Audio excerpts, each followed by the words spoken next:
Although there are many love stories having to do with a prince and a princess, this story is most unusual because this princess lives in a kingdom far beneath the sea. Her father is the Mermaid King, and her mother, the queen of all those beautiful and mystic beings known as mermaids. And our young mermaid princess is about to celebrate a very important birthday. Oh, I can hardly wait. You'll most likely be disappointed. What would make you say that? She's been there. And now because you have come of age, you will have a chance to find out for yourself what it's like in the upper world. It'll be wonderful. I'll get to breathe real air and see pretty moonbeams and beautiful beaches and everything, right? Mm-hmm. And you will soon tire of it. Now then, blow on the candles and wish for a safe journey. All right. And so, like her sisters before her, it was now the littlest mermaid's turn to venture up into the great beyond. Goodbye, everybody. Wish me luck. You won't need luck, my dear, as long as you remember not to make contact with those strange people who walk on their back legs. Mother, don't worry. I won't. However, the queen could not help but be concerned. She knew the dangers and temptations of the upper world. All the little mermaid knew was that her heart was pounding with joy and anticipation as she raced towards the ocean surface. Wow. The sky. It's so big, beautiful, bright. There are more stars than I even imagined. Huh? What's that? The sudden display of fireworks above the large sailing vessel frightened the little mermaid, but her curiosity proved greater than her fear. She had never seen such beautiful patterns and colors. She could sense they signified some important occasion. What could they be celebrating? I have to find out. As if called by destiny, the little mermaid approached the giant ship. Her instinct had been correct, only this was no ordinary celebration. Prince Jonathan, my men and I salute you, sir, and would drink to your health on your 18th birthday. Thank you, Captain. He's the most handsome creature I've ever seen. My prince. But the prince was never to know he had captured the heart of the little mermaid. Suddenly, the sky erupted with lightning. Jonathan knew it could mean disaster, but the little mermaid was so captivated by her prince that she did not even notice it at first. And in the blink of an eye, a mighty storm was unleashed. Torrents of rain poured down, and the sea was whipped into a frenzy by violent winds, sending mountainous waves crashing towards the ship. All right, men, back down and be quick about it! But the storm raged relentless, continuing to pound the ship as if it were a small toy. The captain and his crew could do nothing but try to hold on for their lives. The lifeboats, abandon! Abandon! It was too late. The huge waves covered the entire ship, forcing it and its passengers down into the ocean depths. But it was not Jonathan's fate to drown at sea, for the little mermaid had not lost sight of him. Valiantly, she pulled him to the surface and bravely faced the angry wind and rain and raging sea. On and on she swam, carrying her prince at her side, until at last she reached calm water and the safety of the shore. I may never have another chance to tell him. I love you. I won't be very long, Father. I must look for Prince Jonathan's ship. Goodbye.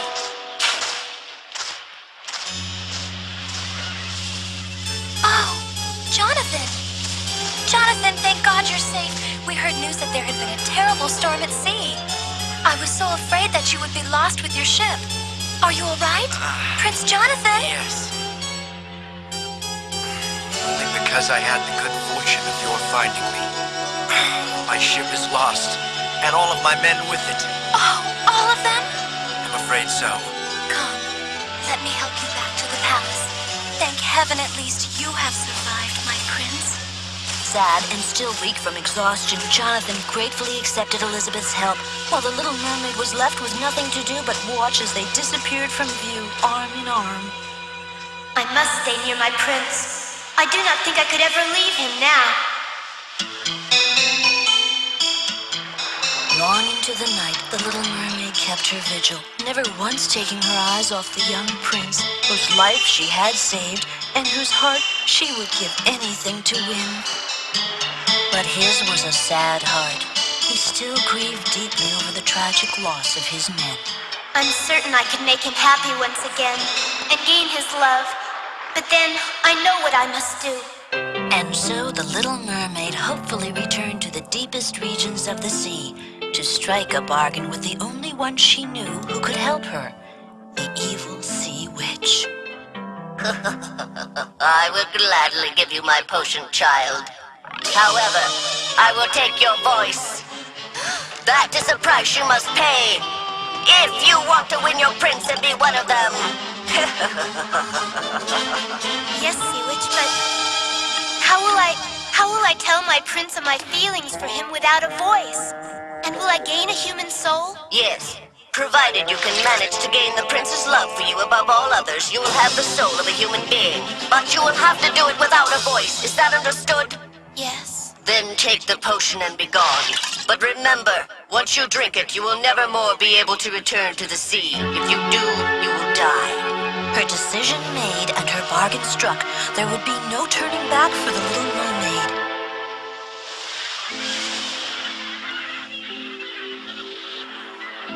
Please, you must wake up now. I found you there near the water's edge on the beach.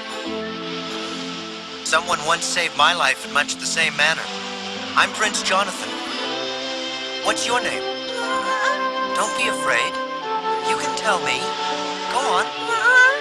Well, I think you should come with me to the palace.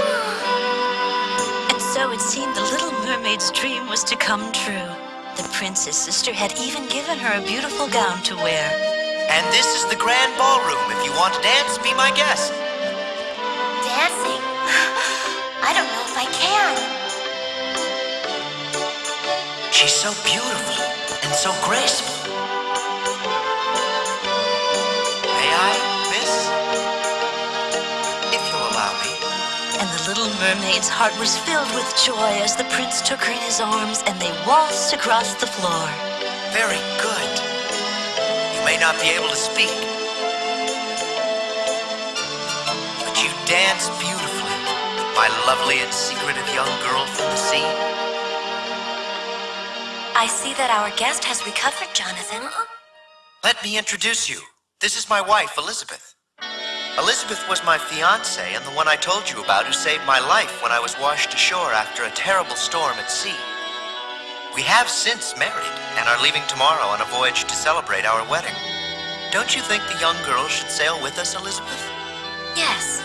I think it would do her good. Huh? Now all is truly lost, for he has chosen another, and I shall neither gain his love nor a soul.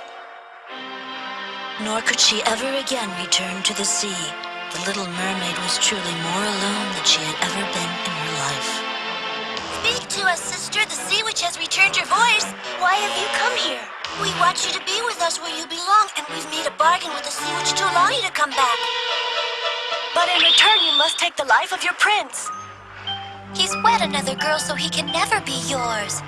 Please come back to us, oh please. You will never have the soul of a human, so your feelings do not matter any longer. Here. The sea witch has shown you her good faith by giving you back your voice. Take the dagger. Kill the prince so that you may once again become one of us. You may not have another opportunity. It's his life in return for yours. And so, with dagger in hand, the little mermaid slowly opened the door to the prince's quarters and approached the bed where he lay fast asleep. The moon was bright and full, lighting up the entire cabin as the little mermaid stood poised, the dagger held high above her head, ready to strike the deadly blow. But his face was so peaceful, so innocent. Try as she might, she could not force her arm to move. This was the same face that had so thoroughly captured her heart, the same young man who had been so kind and gentle toward her. Once again she tried to summon strength, but she could not kill this young man who was still her prince, for she loved him more than her own life.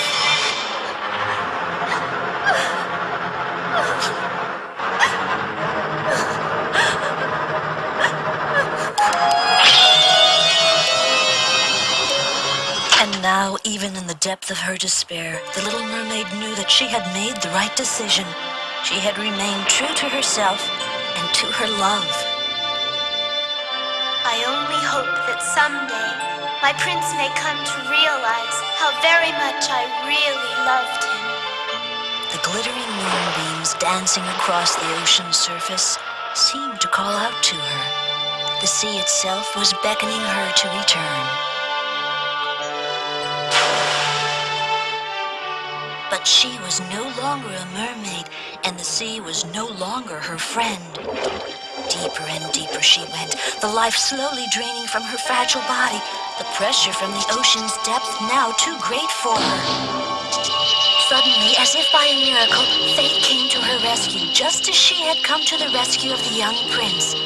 She was encased in a large bubble and carried aloft to the ocean's surface by two guardian angels. The very source of life, the creator of all beings, was not going to allow her act of unselfish love to go unrewarded.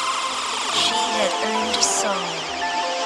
And as she was lifted ever higher unto the heavens, the little mermaid princess knew she would live on, and that her love would also live on, and that one day she would once more find her prince.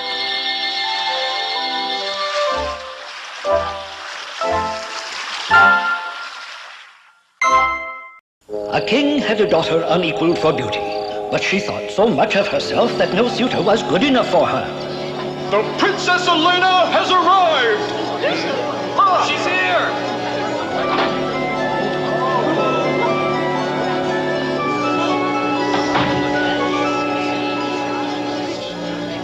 Well, well, my dear daughter Elena has arrived at last. Many fine kings have come to ask for your hand in marriage. Surely you will find one of them acceptable. They are superior gentlemen, one and all. You may choose one to live happily ever after with. Oh, Father, really? You don't mean to tell me these are the cream of the crop? Eh? I am much too superior for this lot. I wish that you had not invited them here in the first place. Did you hear that? Elena, I cannot allow you to be so insulting. Princess, if I may, I am King Franz of Golder at your service, ma'am. But of course, Golder, you have famine there. But I never imagined even the king would look starved as a shriveled branch. A shriveled branch? Ma'am, I'm the Royal Highness King Turner from Turnerland, ma'am. Really, Father? Do you mean to tell me that you would have your only daughter become the wife of a beer barrel? A beer barrel, ma'am?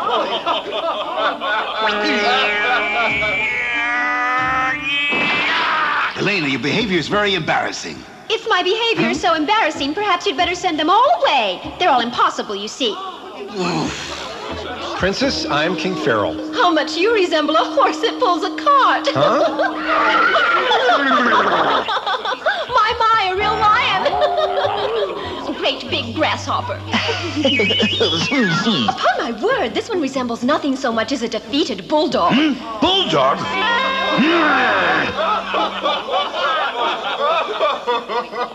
This has gone far enough.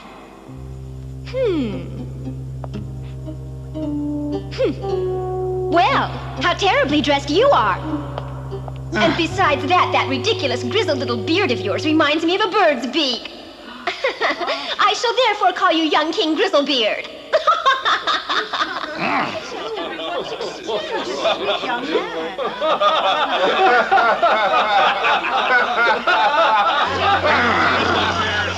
I have heard all that I intend to hear, daughter.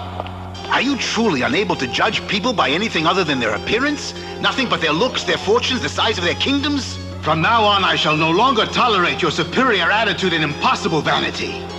Listen to me. Out of the suitors who next come to this castle, I am going to make the one with the lowest status your husband. Do you understand? The next one to come to the castle. But Father... Father, wait!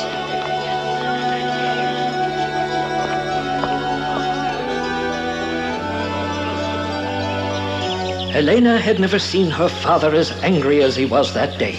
She left the reception and locked herself in her room with her ladies-in-waiting to ponder what fate might have in store for her. She was growing weary with her anxiety when suddenly she heard music outside her window. My maiden fair, my darling,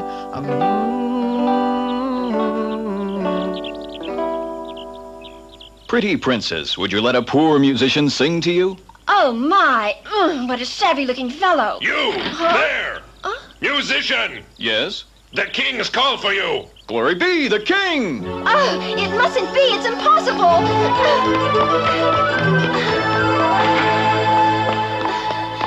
Father! Oh, you're just in time, Elena. Your Majesty, was it the royal intention that you were going to do me a favor? Because I like your song and the way you sang it so much, I've decided to give you my daughter as your bride. The princess is my bride, Your Highness? I'm not going to do it. I'll never wed such a shabby man. I made you a promise and I'm going to keep it. This is the next man to come along and he certainly has a very low status. No, I can't believe you're doing this to me. Please, Father. Since you are now the musician's wife, it is your duty to be with your husband. You can no longer stay here in the castle. You must now begin your new life. I hope you will be very happy. Father! Oh! And so Elena and the musician were married. They prepared to leave for the musician's home, but not until he had sold all of Elena's possessions. Well, we've certainly got a problem. It was all I could manage just to stay alive myself. Would you mind telling me where you've parked your carriage? If I were rich enough to have a carriage, food wouldn't be any problem. What do you think your legs are for, anyway? I'll thank you not to talk to me in that manner. Use that money you got from selling my dress to hire a carriage. I shall wait right here until then. But you are my wife. You must come along. Oh, please do not come near me. Huh? I'll sit on this rock and wait. If you would like.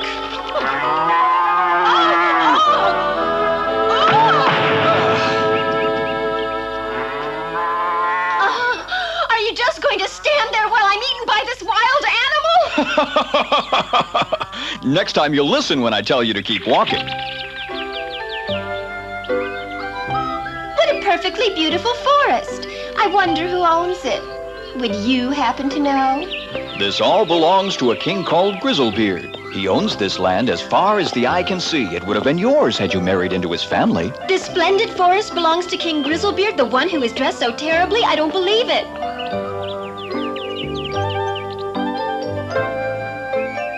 Oh, look. What about these beautiful golden fields of wheat? Who do they belong to, musician? It all belongs to the king as far as the eye can see. That's King Grizzlebeard's family castle right over there. And a marvelous castle it is.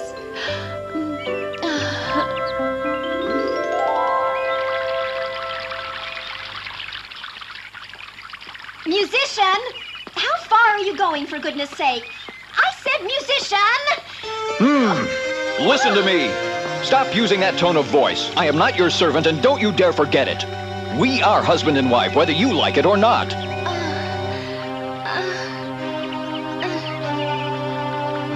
That's my modest cottage right over there. You see it? Modest is hardly the word. Oh, I cannot believe that you would actually ask a princess to live in such a tiny, run-down cottage. Be quiet. From now on, the only thing that you are a princess of is my home, young lady. And this is it. Please remember that a man's home is his castle. Enter.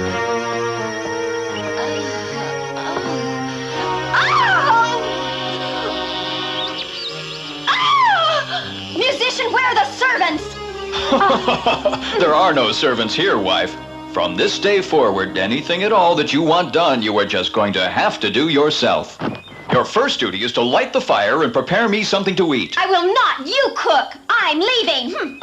I forgot to tell you, there's a ferocious wolf out there. But if you're not afraid of wolves, just go ahead and leave.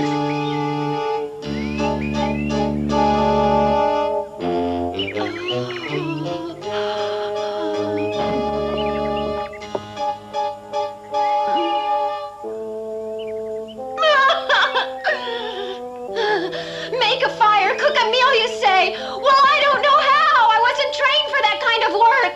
Yes, well, you better pay attention while I teach you how. Now watch carefully.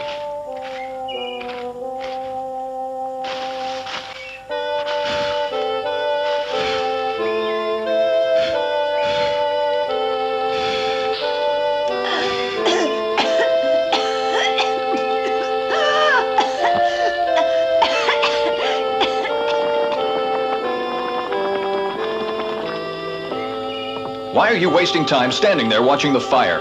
While the food's cooking, start weaving a basket. Me weave a basket? Why in the world would I ever weave a basket? Simple. The baskets you weave, we sell in town. From those sales, we earn money. And with that money, we are able to eat. If you don't work, you can't eat. Watch. Here's how it's done.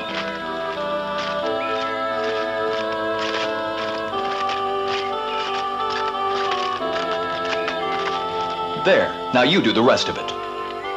I have some business to do in town, so you continue while I'm gone. And remember, only those who work get food to eat.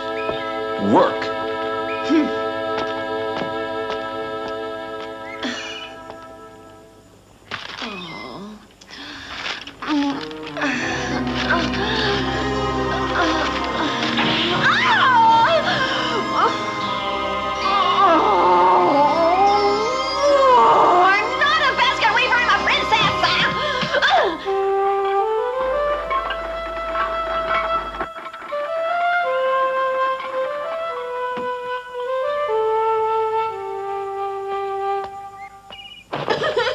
Huh? Why are you not hard at work? You've been standing there all this while?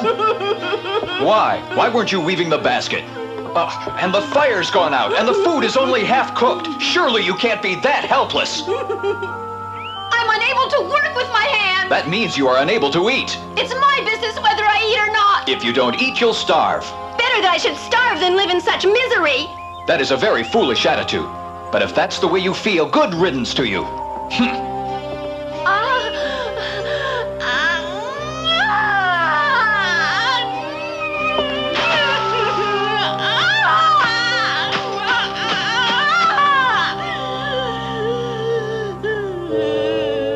Please don't cry. I didn't mean what I said. I went out and bought some pottery with the money I got from selling your dress. You can go to the market tomorrow and sell it. You don't have to do anything but sit there. Musician, if I go and sit in that market, I'll meet someone from my father's kingdom. I know there are many who would laugh at the sight and think it hilarious. I can't do it. I just can't be made fun of. Then we're back to basket weaving.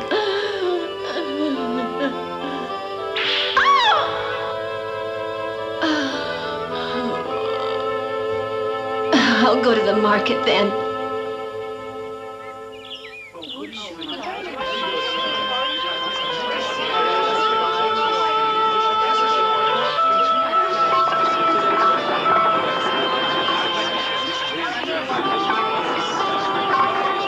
Is there any way that I can help you? I'll make room for you. You can set up shop next to mine. Many people pass this way. You sell your wares easily. We help each other. Here, sit by me. You're a pretty girl. Hungry, dear? We don't have much, but we can offer you something. We try to help newcomers. Because we... I don't need any help. I can take care of myself, thank you. I am really fed up with the youth of today. They treat everyone so terribly.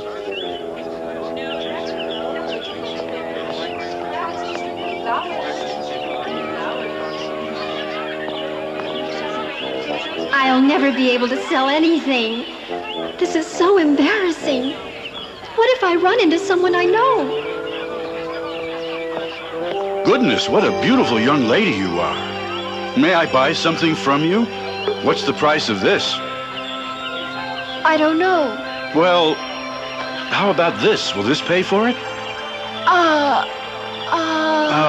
Well, maybe I could dig a little deeper down. Here. I'm most grateful. My pleasure. Dear, what a truly beautiful young girl you are. I'll buy that small plate from you. Yes. Miss, I'll buy that expensive-looking vase. Oh, I'm amazed. I'd sure like to buy that large blue plate. How much is this? I'll take these. I'll take this. I'm so pleased to be of service. Thank you. Take the money. Thank you. This is what I want. Oh, my. It's so easy. Everyone wants to buy from me because I'm a beautiful princess.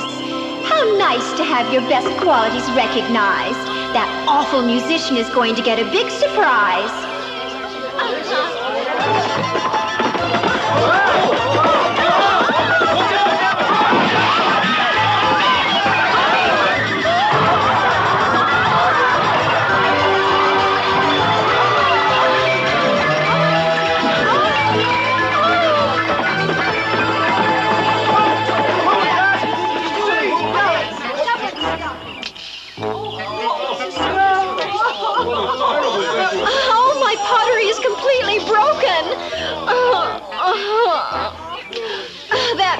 horseback was a monster!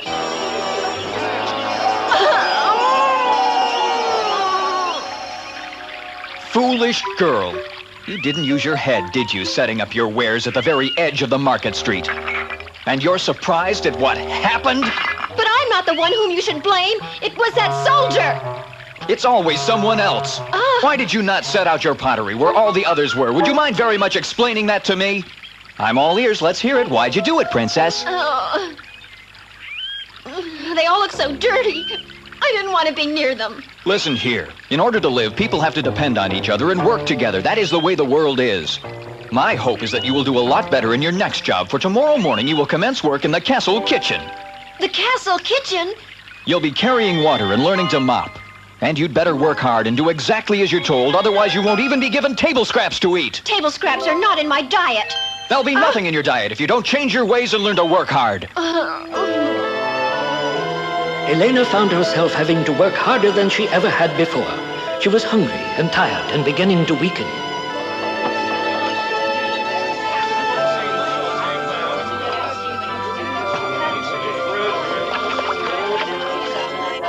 What do you think you're doing? If you want to eat, you have to work properly. I know it must be hard for you to have to work all day, but everyone's the same. She fainted. Fainted? What is it, eh? What's the matter, child? Pull yourself together. Poor little thing.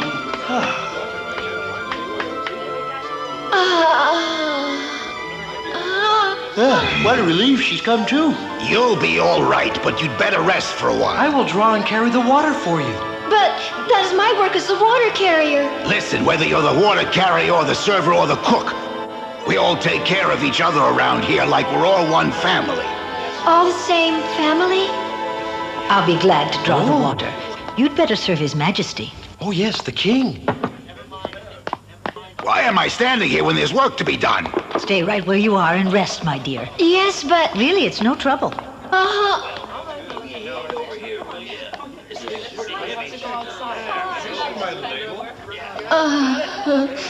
I'm so grateful. Thank you all.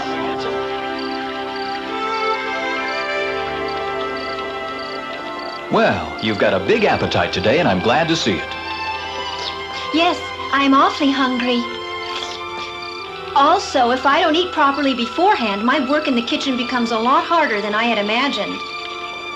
Yes, it's hard work. And tomorrow will be even harder, you know. Huh? King Grizzlebeard's wedding ceremony is tomorrow morning, my dearest. Good King Grizzlebeard is getting married tomorrow.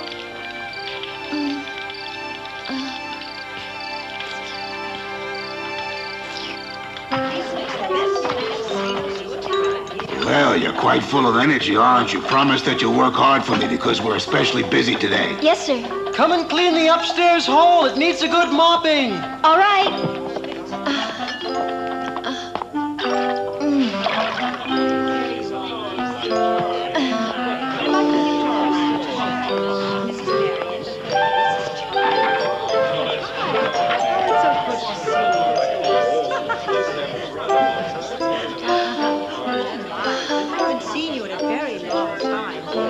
Nice to see you again. Yes, I'd like some of that. We'd love to dance, too. Oh, isn't it ever so beautiful? I so wish I could be a part of this. Look at all the beautiful gowns.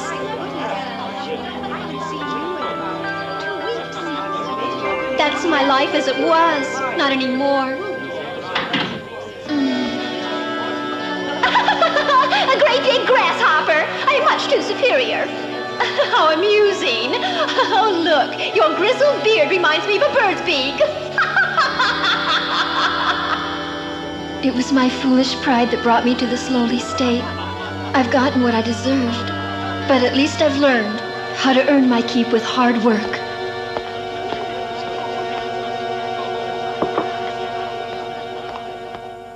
Oh, my.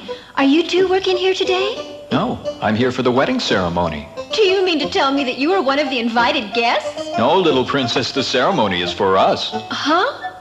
Will you be my queen? You'd make me very happy.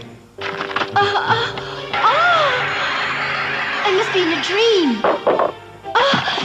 really King Grizzlebeard? Elena, I wanted to marry you from the first time I saw you. That is why I dressed myself in this costume. And of course, I had already asked your father for his consent. And the soldier who trampled your pottery at the market, that was me too. Oh my goodness. I did it all on purpose, hoping it would open your eyes to the foolishness of your pride. How well you succeeded.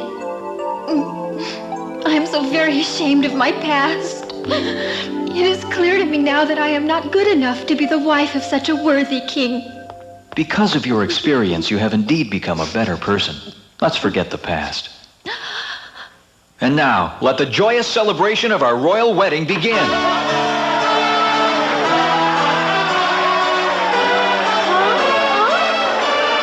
Hooray for the princess! And the lucky king.